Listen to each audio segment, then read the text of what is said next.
आशा करता हूं आप सब बहुत अच्छे होंगे। मेरा नाम है सिद्धांत अग्निहोत्री। स्टडी ग्लोस पे आपका बहुत बहुत स्वागत है। अच्छा है इंडियन एक्सप्रेस का ये आर्टिकल एक्सप्लेन सेक्शन में आईएमएफ के बारे में मैं बता दूंगा। सब कुछ तो मैंने पहले वैसे आपको बताया ही है। तो आईएमएफ कैसे काम करता है, क्या है, सब कुछ everything I will tell you about IMF, international monetary fund. World war 2 के बाद ये बनाया था। वर्ल्ड बैंक आईएमएफ अलग है, याद रखिएगा, ठीक है। हालांकि दोनों ही सेम है, काम सेम ही है दोनों का, ब्रिटेन वुड्स भाई भाई हैं यार। वर्ल्ड वॉर 2 के बाद बनाया गया था, ख़त्म हो गए थे देश, तो पैसा कहाँ से आएगा, तब जाके जन्म हुआ। तो आईएमएफ कैसे काम करता है, फिलहाल अभी हम आईएमएफ की बात करेंगे। वैसे मैंने फिर से बता रहा हूँ, मैंने सब पे लेक्चर्स लिए हैं, ठीक है। तो कैसे आईएमएफ बेल आउट देता है बेटा, जीएस पेपर 3 110% सवाल आएगा ही आएगा। इकोनॉमी बड़ा इंपॉर्टेंट है क्योंकि इस बार बहुत बेल आउट हुए हैं। अभी श्रीलंका को $3 बिलियन के करीब बेल आउट अप्रूव हुआ है और उसमें $333 मिलियन फाइनली श्रीलंका को दिए गए हैं। पाकिस्तान को लगभग $6.5 बिलियन दिए जाने हैं। अब लेकिन पाकिस्तान को डॉलर दिए जाएंगे कि नहीं, अभी $1.1 बिलियन आईएमएफ को रिलीज करने हैं। पाकिस्तान बोल रहा है भाई रिलीज कर दे, पैसे दे दे, कुछ तो करते। अभी पता ना वीट स्टैम्पीड हुई, पाकिस्तान में गेहूं को लेकर भगदड़ मच गई है, बहुत बुरी हालत है, लेकिन आईएमएफ देगा नहीं। मैं बात करूंगा एक एक चीज, एवरीथिंग। उससे पहले हम एनसीईआरटी ज्योग्राफी और एनसीईआरटी हिस्ट्री की बात करते हैं। दोनों ही बैचेस 2 या 3 अप्रैल में आपको अभी कंफर्म कर दूंगा, कल तक क्लासेस शुरू हो रही हैं। हफ्ते में 3 दिन हिस्ट्री, 3 दिन ज्योग्राफी। मजा आएगी क्योंकि ज्योग्राफी सब कुछ आपको याद हो जाएगा, चाहे आप पोस्ट ग्रेजुएट कर रहे, पोस्ट ग्रेजुएशन में हो, अंडर ग्रेजुएट हो, जो भी हो, स्कूल में हो, स्कूल में भी एनसीईआरटी पढ़ाई जाती है। यूपीएससी के लिए तो रामबाण इलाज है। तो आ जाओ फटाक से कोर्स को अवेल करो। तो क्या है आईएमएफ बेल आउट? सबसे पहले तो बेल आउट मतलब क्या हुआ, हम तुमको पैसा दे रहे हैं, बेल आउट, ठीक है, तुमको मुसीबत से बाहर निकाल रहे हैं। तो बहुत ही ज्यादा टेक्निकल टर्म है। एसडीआर क्या होता है वो भी मैं आपको समझाऊंगा। अब एसडीआर वैसे तो एक पूरा सेपरेट टॉपिक है, उस पर तो अलग ही 1 घंटे का लेक्चर हो सकता है, बट मैं बताऊंगा क्या होता है, एक एक चीज मैं आपको समझा दूंगा। तो bail out means extending support to an entity facing a threat of bankruptcy, ठीक है। कि अगर एक देश फक्कड़ हो गया श्रीलंका और पाकिस्तान के साथ अभी हालत है, श्रीलंका तो वाकई में फक्कड़ हो चुका है पूरी तरीके से। तो अब भैया क्या करेगा, वो तो जाएगा आईएमएफ के पास और आईएमएफ से बोलेगा पैसा दो। पैसा का ही नहीं दे रहे हो तो आईएमएफ बोलेगा अच्छा रुको, दे रहे पैसा, पहले हमारी कंडीशंस मानो। तो बेसिकली बेल आउट यही होता है कि अगर बैंक्रप्सी, दिवालिया हो गया, तो फिर इकलौता आईएमएफ ही होता है। अब अगर मान लीजिए आईएमएफ और वर्ल्ड बैंक नहीं होता तो ये चले जाते, देश खत्म हो जाते। Countries seek IMF bail out when they are facing macro economic risk. Micro मतलब क्या होता है, छोटा, मैक्रो मतलब होता है बड़ा। तो जब बड़े रिस्क, जैसे करेंसी चली गई, डिवैल्यूएट हो गई, डिवैल्यूएशन। पहले आपको एक और फैक्ट बताता जाऊं, आईएमएफ को पहले करेंसी को डिवैल्यूएट करने के लिए कि देखो भैया करेंसी ठीक ठाक चल रही है कि नहीं, लेकिन बाद में इसको 1969 के बाद से बोला कि चलो लोन भी दे दो तुम। कोटा सिस्टम वैसे 1969 में ही आया था, एसडीआर वाला हिसाब किताब। तो जब भी करेंसी क्राइसिस हो, बैलेंस ऑफ पेमेंट क्राइसिस हो, ठीक है, दिवालिया निकल चुका हो, इन्फ्लेशन इतना पहुंच गया हो, डिमांड सप्लाई नहीं है, खर्चा सब कुछ खत्म हो जाता है एक तरीके से, एक्सचेंज वैल्यू ही खत्म हो जाती है, ठीक है। जिम्बाब्वे में 1 कप चाय की कीमत जब 1 करोड़ हो जाएगी तब आईएमएफ आता है, क्योंकि वो पैसा नहीं है, वो बेकार है। तो यार रुक जाओ, हाँ, तो आईएमएफ की वेबसाइट के हिसाब से inappropriate fiscal and monetary policy, जैसे मैं आपको बताता हूं, अभी घाना का पैसा दिया नहीं है। घाना भी साउथ अमेरिकन कंट्रीज की हालात बहुत बुरे हैं। किसी दिन चलो मैं इंटरनेशनल, अभी क्या है ना कि मेरा मैं 1 तारीख के बाद से, एक बच्चे ने बहुत अच्छा कमेंट किया, सर बायोग्राफी सीरीज हम मिस करते हैं, आईआर के लेक्चर्स। मैं आईआर के लेक्चर्स अब दोबारा से रिन्यू करूंगा, ठीक है, दोबारा से बनाऊंगा और कोशिश करूंगी एक बायोग्राफी तो लेके आऊं। तो inappropriate fiscal and monetary policy चलाए जा रहे हैं बिना बात के। भाई आपकी जो मॉनेटरी पॉलिसी है वो आपका बैंक डिसाइड करता है, ठीक है। आप फालतू की रेट्स बढ़ा दो, पैसा छाप दो, छापते जाओ पैसा, लोगों को देते जाओ पैसा। तो जब इस तरीके की मॉनेटरी पॉलिसी होती है, अनकंट्रोल्ड मॉनेटरी पॉलिसी होती है, फिस्कल पॉलिसी कौन, सरकार डिसाइड करती है। टैक्स बिल्कुल कम, जैसे अभी पाकिस्तान में क्या हालात है, पाकिस्तान में टैक्स बहुत लोगों से लिए ही नहीं जाते हैं, ठीक है। तो अब जब टैक्स नहीं लोगे तो सरकार के पास पैसा कहां से आएगा। हालांकि वैसे मैं आपको बता दूं, टेक्निकली ये कहना गलत होगा, क्योंकि अगर आप एक टॉफी भी खरीदते तो भी आपको टैक्स देना पड़ता है। बट जहां पे फिस्कल और मॉनेटरी पॉलिसी गड़बड़ होती है तो प्रॉब्लम होती है, क्योंकि करंट और फिस्कल अकाउंट डेफिसिट दोनों ही होता है। प्रॉब्लम यह है ना कि जो आपकी मॉनेटरी पॉलिसी होती है वो आपका फॉरेन एक्सचेंज डिटरमाइन करती है, और फॉरेक्स बहुत इंपॉर्टेंट है। इन देशों का फॉरेक्स ही खत्म हो गया, क्योंकि देखिए अब या तो आप का देश देवभूमि हो जैसे भारत है काफी टर्म्स में, इसलिए भारत कभी बर्बादी नहीं हो सकता, या तो भगवान का आशीर्वाद हो कि सब कुछ आप क्या पैदा हो रहा है, लेकिन आपको दूसरों से ट्रेड करना है। जैसे भारत तेल मंगाता है, मंगा रहा है तेल, भारत के पास अभी अगर तेल पैदा भी हो रहा है तो अभी हमारे पास उतनी कैपेसिटी नहीं है कि हम वो तेल निकाल सके, लेकिन मिडिल ईस्ट में यह आशीर्वाद है कि वहां पे खूब तेल मिलता है, तो वो तेल आता है। अब हम जब भी बाहर से कुछ खरीदते हैं तो हमको पैसा डॉलर्स में ही करना होता है। क्यों?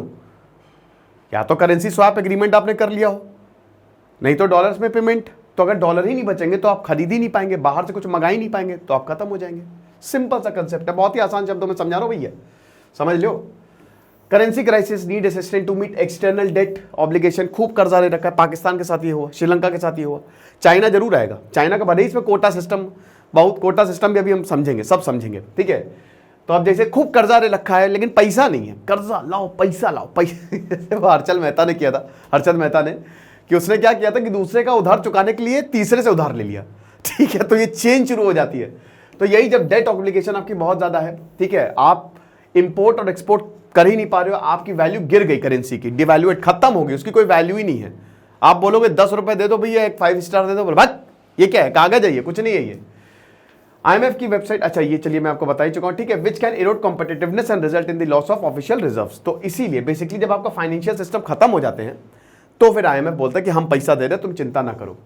किस तरीके से होता है ये, अब यहां ये इंपॉर्टेंट है, IMF पैसा देता है SDR, सबसे इंपॉर्टेंट कंसेप्ट है ये, सबसे इंपॉर्टेंट कंसेप्ट है।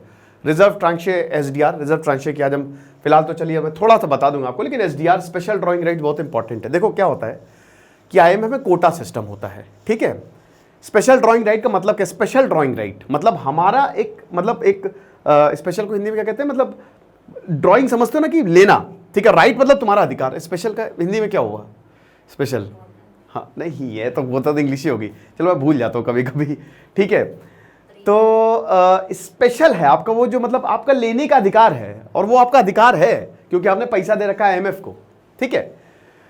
तो बेसिकली क्या है कि हर एक देश को कोटा अलॉट होता है, ठीक है। IMF जब बना, देखिए एक आप ऐसे समझ लो कि जैसे बहुत सारे लोग आ गए, उन्होंने कहा कि हम एक संस्था बना देते हैं। बोलेंगे क्यों, काय बनाए, बोलेंगे इसलिए कि जब हम मुसीबत में होंगे, जैसे 10 लोग हैं, है ना, और 10 लोगों ने बोला कि एक संस्था बना देते हैं, एक ऑर्गेनाइजेशन बना देते हैं, जब हम मुसीबत में पड़ेंगे तो ये हमारी मदद करेगा। ये सब वर्ल्ड वॉर 2 के बाद ही शुरू हो, क्योंकि वर्ल्ड वॉर 2 के बाद देश बिक गए थे, किसी के पास कुछ एक फूटी कौड़ी नहीं बची थी एक्सेप्ट अमेरिका। तो हुआ क्या कि हम क्या करते हैं कि एक संस्था बनाएंगे और जब हम मुसीबत में होंगे तो ये हमको पैसे देगा, सिंपल। तो आपने बोला ठीक है पैसे देगा, बहुत अच्छी बात है, लेकिन एक बात बताओ, ये जब हमको पैसे देगा तो इसके पास पैसे कहां से आएंगे? बोलेंगे अरे हम सब देंगे ना, 10 लोग हैं, 10-10 लोग इनको पैसे देंगे। अच्छा हमारे पास पैसे कहां से आएंगे? कहता है कुछ तो होगा तुम्हारे पास, तुम्हारी अगर आमदनी 1000 रुपए तो कम से कम 50 रुपए डाल दो इसमें, क्या प्रॉब्लम है? बोलेगा अच्छा ठीक है कोई बात नहीं, लेकिन हो सकता है किसी एक इंसान की आमदनी 1 लाख हो तो उसको बोला कि तुम 1000 रुपए डालो। यानी कि यहां पे कंट्री की इकोनॉमिक पोजीशन की हिसाब से, जैसे 10 लोग हैं, एक इंसान कमा रहा है 1 लाख रुपए महीना, एक कमा रहा है, सिर्फ एग्जाम्पल बता रहा हूं ताकि आपको समझ में आ जाए, ठीक है, पता चला आंसर राइटिंग में ये लिख के आ जाए, फिर सिद्धांत सर लिख दिया बाद में। तो 1 लाख रुपए अगर तुमने कमाए तो तुमने बोला 1000 रुपए मैं इस ऑर्गेनाइजेशन में दूंगा, मैं अगर 10,000 रुपए कमा तो मैं 100 रुपए दे रहा हूं। फिर अब 1 लाख वाला बोल रहा है कि भाई मैं तो ज्यादा पैसे दे रहा हूं इसमें, मुझे क्या मिल रहा है? कहता तुमको मिल रही है पावर, समझ रहे हो, आप पुनिच भगवान है, तुम ही भगवान हो, तुम्हारे हिसाब से IMF चलेगा। ऐसे ही IMF बना, ठीक है। जितनी भी मेंबर कंट्रीज हैं अपने अपने हिसाब से वो पैसा देती हैं, कोटा अलॉट होता है, ठीक है, और जब उनको जरूरत होती है तो वो पैसा ले लेती हैं, खत्म। अब क्योंकि अमेरिका जो है सबका पापा है ना, तो अमेरिका को सबसे ज्यादा कोटा मिला है। SDR अमेरिका के पास लगभग कितने हैं, 16.5% की 17% के आसपास है, आप देख लीजिएगा, ठीक है। और ये कैसे होता है SDR? देखिए सबसे पहले तो डिटरमाइन GDP आपकी कितनी है। कोटा सिस्टम जैसे 100% है, 100%, कोई भी चीज 100% में नापेंगे तो इसमें सबसे इंपॉर्टेंट आपकी GDP पे डिपेंड करता है 50%। जितनी बढ़िया आपकी GDP उतने आपके SDR, उतना आपको पैसा और उतनी आपकी पावर। तो जीडीपी अमेरिका की सबसे बढ़िया। फिर चाइना, इसलिए चाइना के पास भी 6.5% के करीब है एसडीआर, 17% के करीब है अमेरिका के पास एसडीआर। एग्जैक्ट आप फिगर चेक कर लीजिएगा क्योंकि चेंज होते रहते हैं, वैसे हर 5 साल में चेंज होता है, लेकिन वैल्यू खैर अच्छा छोड़ो, उसको हर दिन बदलती है। फिर आता है आपका ओपननेस, ये होता है आपका 30%। ठीक है,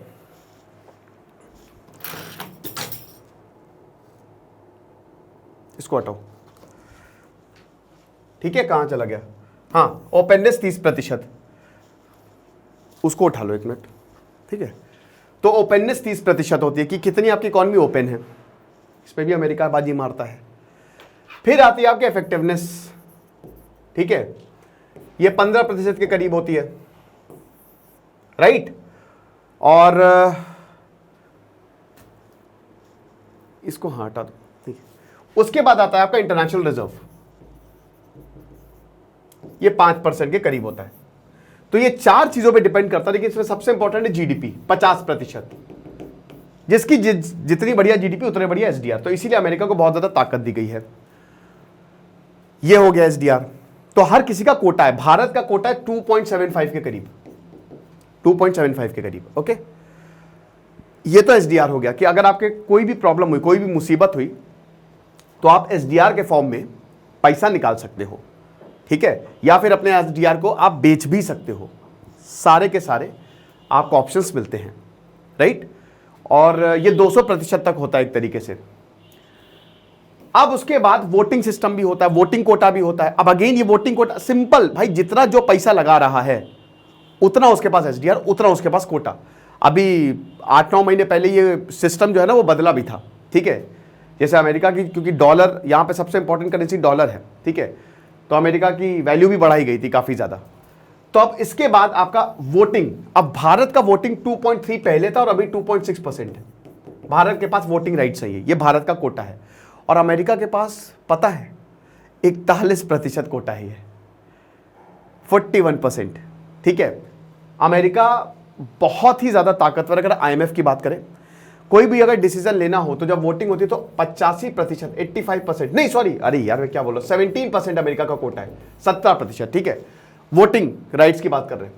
तो अगर कोई भी बात हो रही है आईएमएफ में, जैसे किसी को लोन देना है, कुछ भी इंपॉर्टेंट डिसीजन है, तो 85% वोटिंग आपको चाहिए, इससे नीचे नहीं। तो अगर अमेरिका वोट नहीं करेगा तो 85% तक आप पहुंचोगे? नहीं पहुंचोगे। तो इसीलिए अमेरिका की हामी के बिना कुछ भी नहीं होता है। तो ये है आपका स्पेशल ड्रॉइंग राइट्स, जो कि आपके कोटे पे निर्धारित होता है। जितना आपका कोटा उतना आप पैसा ले सकते हो। भारत का 2.75 के करीब है, समझ गए आप? बहुत बढ़िया, अब आगे चलते हैं। देन उसके बाद कहां चला गया? हाँ, अच्छा, एक और चीज, ये बास्केट ऑफ 5 करेंसी है, इसमें सबसे यूएस डॉलर सबसे बड़ा है, सबसे powerful American dollar, then euro, इसकी वैल्यू हर दिन बदलती रहती है और इंटरेस्ट भी लगता है। आपको बता दूं एक और चीज, अगर आप एसडीआर लोगे, जैसे मान लो कि भारत नहीं भाई, चलो जैसे श्रीलंका है, श्रीलंका ने अपना एसडीआर लिया, ठीक है, जितनी भी उसकी कैपेसिटी है, जो भी उसका कोटा है, उस हिसाब से उसने एसडीआर लिया, तो उसको उस पर इंटरेस्ट भी देना है, ठीक है। अपने एसडीआर का यूज करके पैसा लिया, उस पर उसको इंटरेस्ट देना है। यह नहीं कि ले लिया तो देना है, आपको इंटरेस्ट देते रहना है बेटा, समझ रहे हो? ये चीज है। अगर आपके पास एसडीआर है तो आपको इंटरेस्ट मिलता भी है, ये भी चीज है। तो अगर आपके पास पैसा है तो इंटरेस्ट मिलेगा। यहां पे पैसा, देखिए एसडीआर एक करेंसी नहीं है, याद रखिएगा, ठीक है। तो आपको पैसा मतलब इंटरेस्ट मिलता रहेगा अगर आपके पास एसडीआर है। जैसे भारत के पास है, अगर वो यूज नहीं कर उसको इंटरेस्ट मिलेगा, लेकिन अगर भारत उसका यूज कर रहा है तो भारत को इंटरेस्ट देना पड़ेगा, उस पर इंटरेस्ट भी लगता है, ब्याज भी लगता है। ओके, देन उसके बाद चाइनीज युआन है, जापानीज येन है और ब्रिटिश पाउंड है। ये इंटरेस्ट हर हफ्ते जो है वो वेरी होता है, मतलब हर हफ्ते चेंज होता है। और ये जो पूरा है ये 5 साल में, ये जो एसडीआर है ना, ये हर 5 साल में, क्योंकि अभी बोला कि एसडीआर बढ़ा दो, कोविड-19 पैंडेमिक की वजह से बोला कि एसडीआर बढ़ा दो, ज्यादा पैसे की जरूरत है। 2009 में वैसे तो एसडीआर इतना निकाला नहीं जाता है, लेकिन 2009 में जब क्राइसिस आई थी, अमेरिकन रिसेशन आया था, तो पूरी दुनिया की बैंड बज गई थी। तो बहुत सारे देशों ने अपने एसडीआर यूज किए थे कि हमको पैसा दो, पैसा दो, पैसा दो, और इन्हीं करेंसीज में आपको पैसा मिलेगा। चाइना का जो रेनमिनबी है, ठीक है, वो 2016 में ही, भाई चाइना बहुत खतरनाक हो गया, 2016 में उसको ऐड किया गया, चाइनीज करेंसी जो है बेसिकली। तो ये बास्केट ऑफ 5 करेंसी है, स्पेशल ड्राइंग राइट्स के अंदर ये करेंसी आती है और ये इन करेंसीज में आप पैसा ले सकते हो। रुपए में पैसा नहीं ले सकते, इन्हीं करेंसी में आपको पैसा, डॉलर में ही ट्रेड होगा तो जाहिर सी बात है। अब श्रीलंका के पास डॉलर ही खत्म हुए और इन्हीं करेंसीज में ही ट्रेड होता है, खत्म, ठीक है। तो अब इट कैन बी एग्जीक्यूटेड, आप लोन्स ले सकते हो, एसडीआर का यूज करके आपको लोन ले सकते हैं, चुकाना भी पड़ेगा, कैश ले सकते हो, बॉन्ड्स ले सकते हो, स्टॉक परचेसेस कर सकते हो, ये सारी चीजें। Lending is done through program, कैसे लेंडिंग होती है, कैसे आपको पैसा दिया जाता है, अब इसमें देख सकते हो ये सब जो क्रेडिट फैसिलिटी, जहां पे भी आपको क्रेडिट फैसिलिटी है, लोन हो गया एक तरीके से पैसा देना। तो stand by credit facility, extended, बस नाम से समझ जाओ, ठीक है, extended fund facility, extended credit facility, जितना पैसा दे उससे ज्यादा, short term liquidity line, precautions and liquidity line, resilience and sustainability, ये इतने वर्ड्स आपको समझने की जरूरत नहीं है, ये सब एक तरीके के लोन हैं। जहां पे आपको रैपिड दिख रहा है तुरंत, जहां पे आपको एक्सटेंडेड दिख रहा है तो ज्यादा पैसा ज्यादा हो गया, ठीक है। वो तब एक्सटेंडेड का मतलब देखिए वो तब होता है ना जब देश के हालात बहुत ज्यादा खराब होते हैं, लाइन ऑफ क्रेडिट जिसको बोला जाता है, ठीक है। चलिए आगे बढ़ते हैं। अब किस तरीके से आईएमएफ लेंड करता है, क्या स्टेप्स हैं। सबसे इंपॉर्टेंट होता है इसमें एग्जीक्यूटिव बोर्ड, ओके। पहले तो जो मेंबर कंट्री है वो रिक्वेस्ट डालेगा आईएमएफ को कि महाराज हमारी कंडीशन बहुत खराब हो चुकी है। पाकिस्तान का एग्जांपल लेते हैं, आप कुछ करो। उसके बाद आईएमएफ के लोग आएंगे और सरकार के साथ मीटिंग करेंगे। अब आईएमएफ बोलेगा कि देखो बेटा ये कंडीशंस हैं, तुमको ये कंडीशन, तुमने अभी तो अपनी कंट्री की बैंड बजा दी, अब तुमको हमारी कंडीशन माननी पड़ेगी। आईएमएफ ऐसे ही पैसा नहीं देता है। आपको क्या लगता है पैसा फ्री है बांट लो, नहीं भाई। आप चलो ठीक है, आप वही संस्था के एग्जाम्पल पे आ जाओ। मान लो मैंने 10,000 कमा रहा हूं, मैंने 100 रुपए दिए, लेकिन हो सकता है 10 साल बाद में हो जाऊं फक्कड़ और मुझे जरूरत पड़े 1 करोड़ रुपए की, तो मैं 100 रुपए देके 1 करोड़ आईएमएफ से एक्सपेक्ट कर रहा हूं और वो मुझे देगा भी पैसे, ऐसा नहीं है। हालांकि वो मुझे पैसे वापस भी देने पड़ेंगे, लेकिन वो मुझे पैसे भी देगा। लेकिन वो पैसे तब देगा जब मैं अपनी कंडीशंस को फॉलो, उनकी कंडीशंस को फॉलो करूंगा, क्योंकि फिर से मैं बैंकरप्ट हो जाऊंगा, उनके पैसे बर्बाद हो जाएंगे, ठीक है। तो यहां पे जो सरकार है और आईएमएफ है वो एग्री करते हैं कि ठीक है हम इकोनॉमिक पॉलिसी को, जैसे पाकिस्तान है, आईएमएफ क्या कह रही है, आईएमएफ पाकिस्तान से बोल रही है, ये थर्ड पॉइंट आप वैसे समझ सकते हैं कि पहले तो जो टैक्सेस है वो ज्यादा करो और जो तुम फ्रीबीज हैं, जो फ्री में बहुत सारी सब्सिडी देते हो उसको बंद कर दो। अब पाकिस्तान, अब यही एक ड्रॉबैक भी है, यही एक कॉन्स भी है आईएमएफ का। जब आईएमएफ बेल आउट देता, जब पैसे देता, बहुत सारी कंडीशन, जैसे भारत को अपनी इकोनॉमी खोलनी पड़ी थी 1991 में, अब उसके फायदे भी हुए, नुकसान भी हुए। ऐसी पाकिस्तान की बैंड बज रही है। अब पाकिस्तान से आईएमएफ कह रहा है कि तुम टैक्स ज्यादा लगाओ, जो इंटरेस्ट रेट है उसको बढ़ाओ, सब्सिडीज कम करो। तो पाकिस्तान बोल रहा महाराज हमारे यहां गरीब हैं, हम अगर सब्सिडीज नहीं देंगे तो कहां से पैसा लेके आएंगे, आप बताओ हमको। तो आईएमएफ बोल रहा हम कुछ नहीं जानते, तुम यही गरीब गरीब कह के पूरा देश बर्बाद कर दिया है, तो हमारे हिसाब से तुमको चलना होगा। तो यहां पे आईएमएफ और देश जो है वो साथ में बैठ के वड़ा पाव चाय वाय खा पीते हुए एक प्रोग्राम पे एग्री करते हैं, बोले ठीक है। और इसको बोलते हैं पॉलिसी कंडीशनैलिटी, जो कि सबसे इंपॉर्टेंट पार्ट होता है आईएमएफ लेंडिंग का, कि देश कमिटमेंट करे। एक बार जो मैं कमिटमेंट कर ली फिर मैं अपने बाप की भी नहीं सुनता, ये चीज है। तो उसके बाद जो टर्म्स है एग्री किया जाता है, ठीक है। पॉलिसी प्रोग्राम जो है वो बनाया जाता है, एग्रीमेंट होता है। अब जो आईएमएफ का स्टाफ है वो एग्जीक्यूटिव बोर्ड को ये सब दिखाता है, लेटर ऑफ इंटेंट, आप देख सकते हैं ना, देश ये करने के लिए तैयार है। और उसके बाद मेमोरेंडम ऑफ अंडरस्टैंडिंग, एक एक डिटेल में क्या सारी चीजें। लेटर ऑफ इंटेंट मतलब हाँ मैं ये जो भी आईएमएफ ने बोला मैं वो करूंगा, और मेमोरेंडम ऑफ अंडरस्टैंडिंग में सब कुछ होता है, डिटेल क्या क्या करेंगे आप, समझ रहे हो। तो ये तो आईएमएफ स्टाफ रिकमेंडेशन देता है एग्जीक्यूटिव बोर्ड को कि भैया आप पैसे ऐसे दे दो, पास कर दो प्लीज, इंटेंशन है देश का वो। फिर एग्जीक्यूटिव बोर्ड जो है वो लोन को अप्रूव करता है और उसके बाद आईएमएफ मॉनिटर करता है। अब देखिए यहां पे बहुत बड़ा सवाल आता है कि मान लो अगर पैसा ये भी खत्म हो गया तो ऐसा नहीं होता है। देखिए अगर आपने डिफॉल्ट कर दी तो कर दिया, आप कुछ कर नहीं सकते। आपको क्या लगता है आईएमएफ क्या कर लेगा? भाई आईएमएफ ने मान लो 1000 करोड़ रुपए दिए, अब 1000 करोड़, अब जैसे पाकिस्तान है, पाकिस्तान को $6.6 बिलियन की जरूरत है, ज्यादा की जरूरत है वैसे, आईएमएफ ने बोला 6.6 बिलियन डॉलर। तो अभी आईएमएफ 1.1 बिलियन डॉलर दे नहीं रहा पाकिस्तान को, 1 रुपए नहीं दे रहा है। तो अब 6.6 बिलियन डॉलर मान लो पाकिस्तान ये भी खा गया और इससे भी पाकिस्तान को कुछ नहीं हुआ, बैंकरप्ट का बैंकरप्ट रहा, फिर क्या करेंगे? कुछ नहीं कर सकते आप। लेकिन ऐसा होता नहीं है। क्यों नहीं होता है? सबसे पहली बात तो ये पैसा बहुत बहुत ज्यादा है, ठीक है, इतने में देशों का कल्याण हो ही जाता है। दूसरा पॉइंट, आईएमएफ हमेशा पार्ट्स में पैसा देता है, एक साथ पैसा नहीं देता। जैसे अभी $3.5 बिलियन श्रीलंका को दिए तो $330 मिलियन रिलीज किए हैं। अगर आईएमएफ को किसी भी पॉइंट पे लगता है कि ये गड़बड़ हो रहा है तो सारा पैसा खींच लेता है, वो देते ही नहीं, हेल्प ही नहीं करता है। इसीलिए आईएमएफ जो है वो लगातार स्क्रूटनी करता है कि जो मेंबर कंट्रीज है वो क्या कर रहे हो। फिर तीसरा पॉइंट देश की जिम्मेदारी होती है। देश को भी पता है कि अगर हमने कुछ गड़बड़ की ना तो आईएमएफ भी हमारी मदद नहीं करेगा और जो पब्लिक है वो 100 ग्राम बेच के हमारा खा जाएंगे सब। तो इसीलिए ये चीज ऐसा होता नहीं है। अब कंडीशंस क्या है, ठीक है, यह देख सकते हैं। तो among the conditions country seeking financial assistance from the IMF could be certain structural reforms. IMF बोलेगा सबसे पहले तो तुमने अभी तक फिस्कल अपनी जो तुम्हारी मौद्रिक नीति रही है और जो तुम्हारी ये फिस्कल, क्या मुझे लगता है प्रॉब्लम ये होती है ना कि मैं at a time Hindi words भूल जाता हूँ।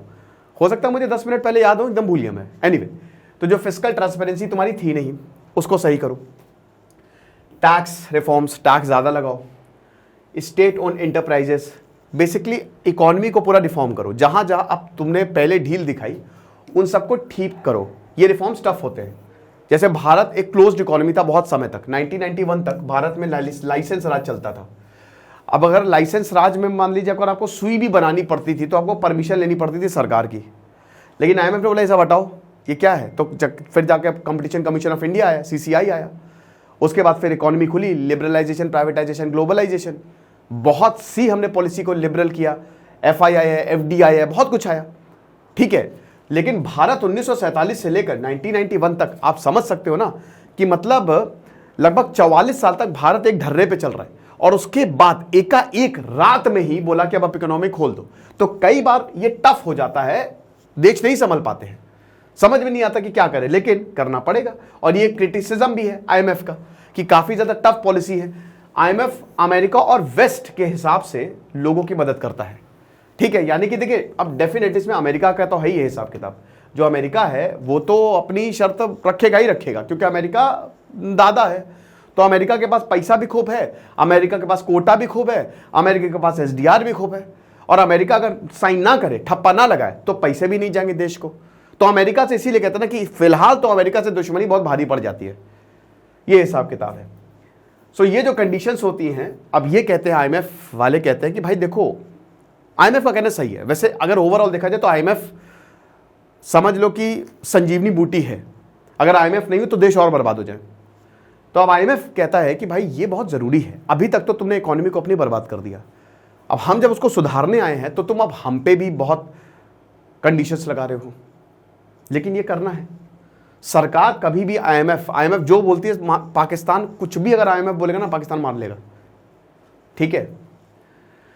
सो conditions for IMF lending also relate to macro economic variables. Macro economic variables क्या होते हैं? बड़े इकोनॉमिक वेरिएबल जो हमेशा चेंज होते हैं, जैसे करेंसी बहुत ही important, credit aggregates, monetary and credit aggregates, international reserves, आपके फॉरेक्स, फिस्कल बैलेंसेस कि भैया अकाउंट में करंट अकाउंट जो आपका पैसा है कि नहीं है, तो कितना इंपोर्ट कितना हो रहा है, एक्सपोर्ट कितना कर रहे हो, करेंसी कितनी डेवल्यूट हो रही है, तुमने कितना पैसा उधार लेकर रखा हुआ है, समझ रहे हो, बाहर से। ये सब आईएमएफ जो है वो देखते हैं, उसके बाद ही पैसा देती है। Pros and cons I hope आप समझ ही गए होंगे। प्रॉस तो भाई प्रॉस है। बेल आउट इकलौता ही ऐसा तरीका है जब किसी भी डूबते हुए देश को बचाया जा सकता है, वरना तो खत्म। कॉन्स मैंने क्या बताया, टैक्सेस ज्यादा हो जाते हैं, स्पेंडिंग ज्यादा हो जाती है। आईएमएफ कहता है इकोनॉमी खोल दो अपनी पूरी की पूरी। और एक देखो, आईएमएफ यूरोप के हिसाब से काम करता है, यूरोपियन मॉडल है उनका, क्योंकि वो कहता है कि भाई टैक्सेस ज्यादा दो। अब यूरोप अमेरिका में कमाई इतनी ज्यादा है तो टैक्सेस ज्यादा देते हैं लोग, लेकिन यहां पे ऐसा है नहीं। एशिया, साउथ ईस्ट एशिया की बात करें, साउथ एशिया की बात करें, या इनफैक्ट साउथ अमेरिका की बात करें, तो वहां पे हिसाब बिल्कुल अलग है, ठीक है। वहां पे ना ही इतनी आमदनी है। अब वो जब आमदनी तो टैक्स कहां से दे? एक तो वैसे ही पैसा नहीं है, ऊपर से बोल रहे हो टैक्स बढ़ा दो, लेकिन सरकार को करना पड़ेगा तभी पैसा मिलेगा। ये चीजें तो काफी ज्यादा अनपॉपुलर रही हैं और कई बार आईएमएफ की वजह से दिक्कतें भी हुई हैं, दंगे भी हो जाते हैं, ये चीज है। अब आईएमएफ जैसा कि हमने बताया कि कहां से पैसा लेता है, तो कोटा बेस्ड सिस्टम है, जो कि मैं आपको ऑलरेडी बता ही चुका हूं, ठीक है। इसमें सबसे ज्यादा अमेरिका पैसा देता है, बहुत अच्छा खासा पैसा देता है, भारत भी पैसा देता है। तो जो रिलेटिव पोजीशन है आईएमएफ की, जो करंट टोटल रिसोर्सेज है वो लगभग 977 बिलियन SDR है। 1 SDR इक्वल टू लगभग $1.3। एक SDR की कीमत $1.3 के करीब है। तो ये टोटल कैपेसिटी लगभग $1 ट्रिलियन इस समय सबसे ज्यादा IMF के पास पैसा है, समझ लो इतना पैसा है। अब ये कई बार ऐसा होता है जब आपदा आती है तो ये बढ़ा भी देते इस पैसे को, ठीक है कि कोई बात नहीं हम ज्यादा कर दे रहे हैं, आप ज्यादा पैसा ले ले रहे हैं, ठीक है। तो इसमें सबसे पहले तो ये जो ऐसे अमेरिका हो गया, फ्रांस, जापान, बाकी China, Bharat, Saudi Arabia, south Africa, Kuwait भी है। लेकिन कई बार लेंडिंग में देरी हो जाती है, 55 दिन का वैसे टाइम होता है, 2 महीने का, लेकिन कई बार लेंडिंग में देरी हो जाती है।